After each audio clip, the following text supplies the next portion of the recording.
حضور سیدی غوث اعظم کا نام نامی اسم گرامی عبد القادر، آپ کی کنیت ابو محمد، اور آپ کے القابات میں سے مشہور القابات محی الدین، قطب ربانی، غوث الثقلین اور غوث اعظم، اور آپ 470 ہجری میں قصبہ جیلان میں پیدا ہوئے، جس وجہ سے آپ جیلانی کہلواتے ہیں، اور آپ حسنی اور حسینی سید ہیں۔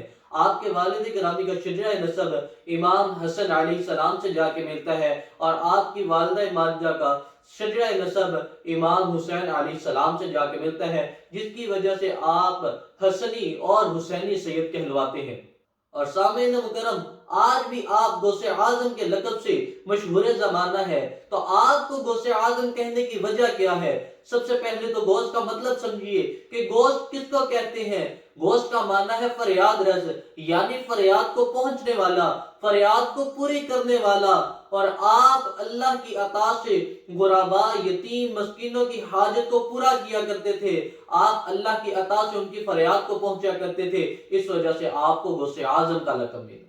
آپ اللہ رب العزت کے بڑے برگزیدہ بندے تھے، جس کی وجہ سے اللہ رب العزت نے آپ پہ بے شمار انعامات و اکرامات کی بارش برسائی، کہ ایک مقام پہ نبی کریم علیہ السلام نے یوں ارشاد فرمایا کہ رب لم یزل ارشاد فرماتا ہے کہ میرا بندہ میرے فرائض کی تکمیل کیے بغیر میرا قرب حاصل نہیں کر سکتا۔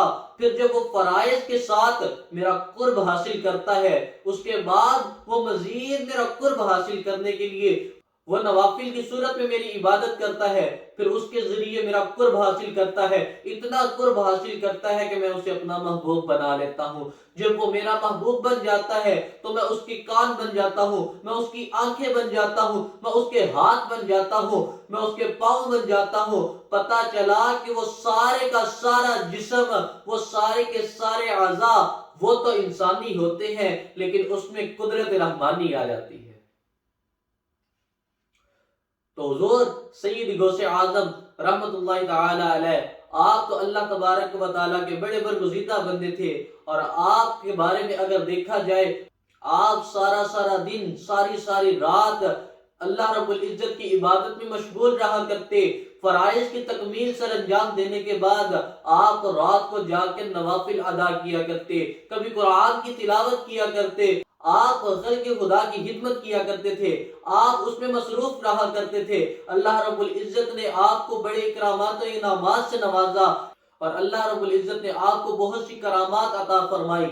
اور آج اس پرفتن دور کے اندر کرامت کے کچھ منکرین جو کہ اس بات کے لیے بیٹھے ہیں، کرامت کو لیتے ہیں اور بیٹھ جاتے ہیں، اور یوں کہا کرتے ہیں کہ یہ بات تو عقل میں آنے والی نہیں، یہ بات تو عقل کو حیران کر دیتی ہے۔ اور بھائی سب سے پہلے آپ کرامت کا مطلب تو سمجھو کہ کرامت کس کو کہتے ہیں۔ کرامت اس چیز کو کہتے ہیں جو عقل کو حیران کرے، عقل کے تقاضے میں نہ آنے والی ہو۔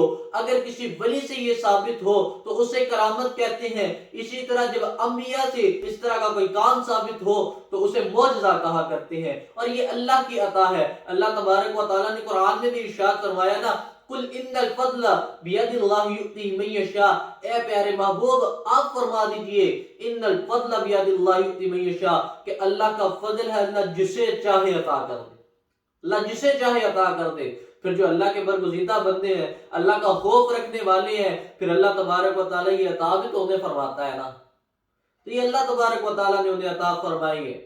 اللہ تبارک و تعالیٰ کی اتنے قریب ہو جاتے، اتنے قریب ہو جاتے ہیں، اللہ تبارک و تعالیٰ ان کی دعا رد نہیں کرتا۔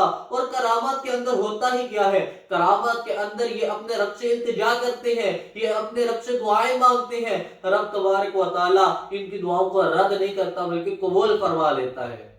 وہ ایک واقعہ کے اندر آتا ہے نا کہ ابو المظفر حسن نامی ایک تاجر شخص جو تجارت کے لیے ملک شام جانے والا تھا، اس نے شیخ حماد سے بات کی کہ اے شیخ حماد، آپ میرے لیے دعا فرمائیں، میں تجارت کے سلسلے میں یہ سفر کر رہا ہوں۔ تو شیخ حماد وہ بھی اللہ کے ولی تھے، تو جب آپ نے وہ نگاہ ڈالی تو آپ نے دیکھا، آپ فرمانے لگے تم ایسا کرو کہ ملک شام نہ جاؤ، اگر تم گئے تو تمہارا مال یہ ڈاکو چھین لیں گے اور تمہیں قتل کر ڈالیں گے۔ تو وہ بڑا پریشان ہو گیا، وہ تاجر جب پریشان ہوا، مایوسی کی حالت سے وہاں سے نکلا، کہ جب نکلا تو حضور سید غوث اعظم رحمت اللہ تعالی علیہ آپ سے جا ملا۔ جب آپ نے اس کی پریشانی دیکھی تو آپ نے فرمایا بتا کہ کیوں پریشان ہوتا ہے؟ اس نے سارا واقعہ سنایا، ماجرہ سنایا۔ آپ فرماتے ہیں تم ایسا کرو، تم ملک شام سفر کے لیے چلے جاؤ، تم تجارت کرو، اللہ رب العزت تمہارے حق میں بہتر فیصلہ فرمائے گا، تم ایسا کرو، تم سفر کر لو۔ جب اس نے یہ سنا، اس نے کہا چلے ٹھیک ہے میں سفر کر لیتا ہوں۔ اس نے سفر کی نیت باندھی اور ملک شام سفر کے لیے نکل گیا۔ اللہ رب العزت نے اسے کامیابیوں سے نوازا۔ جب اسے کامیابی حاصل ہوئی، وہ اپنے مقصد کے اندر کامیاب ہو گیا۔ وہ واپس 1000 اشرفیوں کی تھیلی لے کے جب واپس آنے لگا، اس نے واپسی کا ارادہ کیا۔ راستے میں نیند نے ایسا غلبہ دیا کہ اس کی آنکھ لگ گئی۔ جب اس کی آنکھ لگ گئی تو وہی جو شیخ حماد نے بات بتائی تھی، وہ سارا واقعہ اس کی خواب کے اندر آیا کہ اس کو ڈاکوؤں نے گھیر لیا، ڈاکوؤں نے اس کا سارا مال بھی لوٹ لیا اور اسے قتل کر ڈالا۔ اسے قتل کرنے کی خواب آئی تو وہ ڈر کے مارے اٹھ گیا۔ جب اٹھ کھڑا ہوا، اس نے دیکھا کہ ارد گرد کوئی بھی نہیں ہے، مال اس کا سلامت موجود ہے۔ وہ خوشی خوشی بغداد میں آ گیا۔ وہ سوچ میں پڑ گیا کہ شیخ حماد کے پاس جاؤں یا غوث اعظم کے پاس جاؤں۔ تو اتفاقاً سے ایسا ہوا کہ اس کی راستے میں ہی شیخ حماد کے ساتھ ملاقات ہو گئی، اور شیخ حماد نے جب اسے دیکھا اور دیکھ کے کہا کہ جاؤ تم ایسا کرو، غوث اعظم کی بارگاہ میں چلے جاؤ، انہوں نے تمہارے لیے 70 مرتبہ دعا کی ہے، پھر جا کے تمہارا وہ بیداری والا معاملہ تمہارے خواب کے اندر آ گیا، اور تم ایسا کرو کہ جاؤ اب غوث اعظم کی بارگاہ میں جاؤ اور ان کا شکریہ ادا کرو۔ تو وہ خوشی خوشی جب غوث اعظم کی بارگاہ میں گیا اور غوث اعظم کی بارگاہ میں بھی پہنچا تو غوث اعظم نے ارشاد فرمایا میں نے واقعات نہیں تمہارے لیے 70 مرتبہ دعا کی ہے۔